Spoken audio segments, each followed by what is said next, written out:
Good morning, students. In the previous class, we have started the lesson photosynthesis. There, we have discussed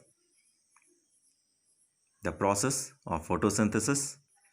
It requires certain raw materials without which it cannot be fulfilled. So, there, we have discussed that different raw materials are essential to carry out the process of photosynthesis. We have discussed regarding the presence of sunlight as well as carbon dioxide and the pigment chlorophyll. Along with the water, they are the essential raw materials which are necessary to carry out the process of photosynthesis. Today we'll discuss some more about experiments which have been conducted much before earlier. So these simple experiments, they led to a gradual development in our understanding of the process of photosynthesis. So out of which the earlier experiments, the scientist named Joseph Priestley, in the year 1770, he performed a series of experiments and he revealed that the essential role of air in the growth of green plants.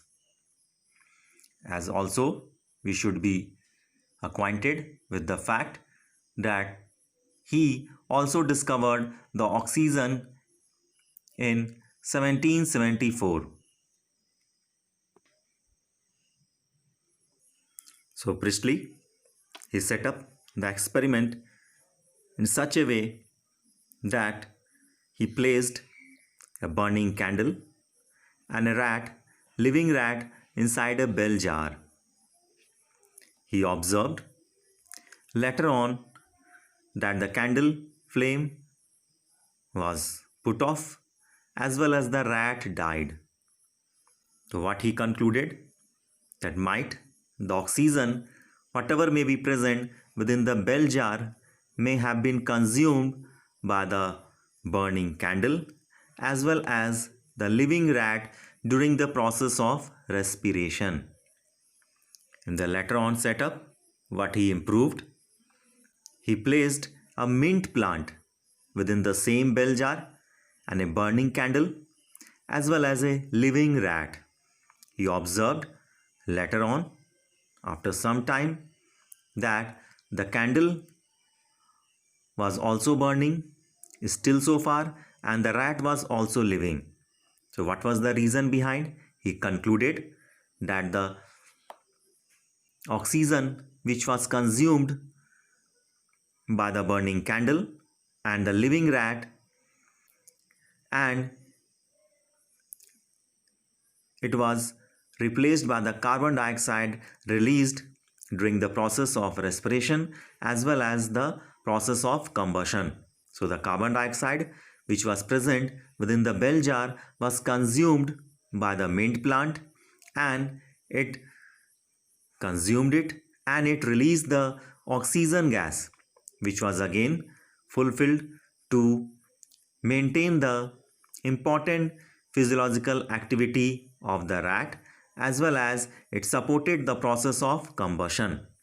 So Priestley, he hypothesized that plants restore the air whatever breathing animals and the burning candles remove.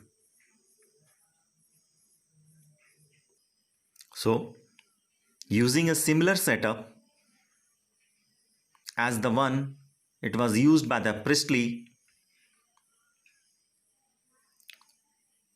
but by placing it once in the dark condition and once in the sunlight, another scientist named Jan Ingenhousz, he did the experiment.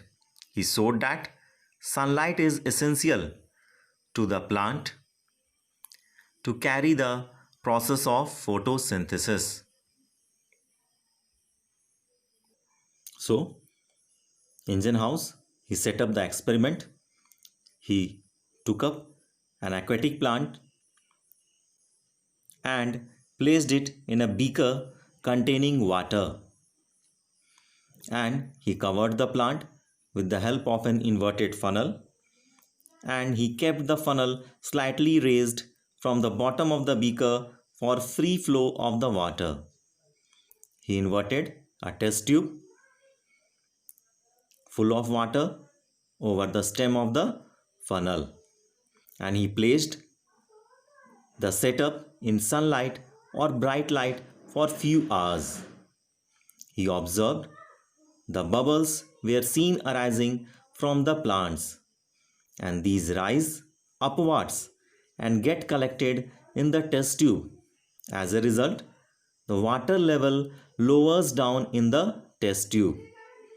When the sufficient gas was collected in the test tube, it was tested with the help of a glowing splinter. And when the setup was kept it in the dark condition, when the light was not present, in such condition there was absence of such bubbles released from the aquatic plant. So he proved that sunlight is essential to carry out the process of photosynthesis. In the year 1854, Julius von Sachs, he provided the evidence for the production of glucose during the growth of the plant. He also proved that the glucose is usually stored in the form of starch, and his further studies showed that the green substance in the plants, which are the chlorophyll, is located in the special bodies which are called the chloroplast within the plant cells. And he also proved that the glucose is usually stored as a starch where glucose is made, and that the glucose is not stored in the simplest form, it is stored in the form of starch. Now later on, more scientists, he did interesting experiments, one of which was conducted by T.W. Engelmann, and what he did, he used a prism to split the light into its different spectral components, and then afterwards he illuminated a green alga named Cladophora, and he placed the Cladophora in a suspension of aerobic bacteria. The bacteria were used to detect the sites of the oxygen evolution. He noticed that the bacteria accumulated mainly in the region of blue and red light of the split spectrum. So, first of all, action spectrum of the photosynthesis was thus described, and it resembles roughly the absorption spectra of chlorophyll A and B. So, he concluded that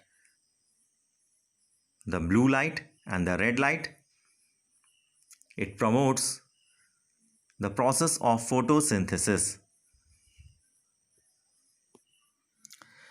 One more important contribution was made by a microbiologist named Cornelius van Niel, and he demonstrated that photosynthesis is a light-dependent reaction based on the studies upon the purple and green bacteria. So, he proved that The hydrogen from a suitable oxidizable compound reduces the carbon dioxide to carbohydrates. So we know the addition of hydrogen, it means reduction. So the hydrogen from a suitable oxidizable compound means the hydrogen is removed, so the compound is oxidized, and the removed hydrogen, it reduces the carbon dioxide to form the carbohydrates. So this can be represented by the equation 2H2A plus CO2 in the presence of light. It forms 2A plus CS2O and H2O. In the green plants, the water is the hydrogen donor and is oxidized to O2. Some organisms do not release oxygen during photosynthesis.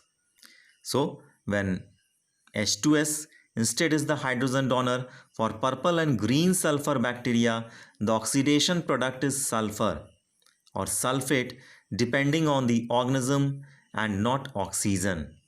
So he concluded that oxygen evolved by the green plants, it comes from the water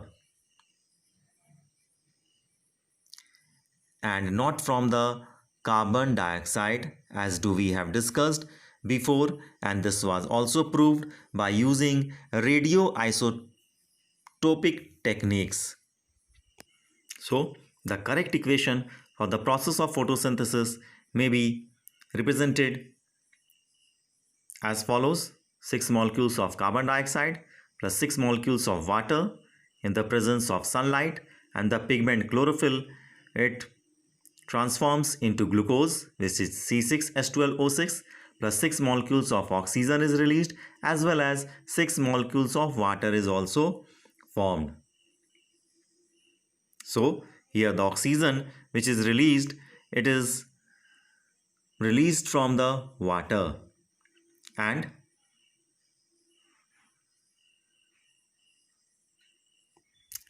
we have to keep in our mind that the entire process is not a single step reaction, but it is a multi-step process called photosynthesis, and we will discuss in detail about the different events that do takes place during the process of photosynthesis. So till so far here, thank you, have a nice day.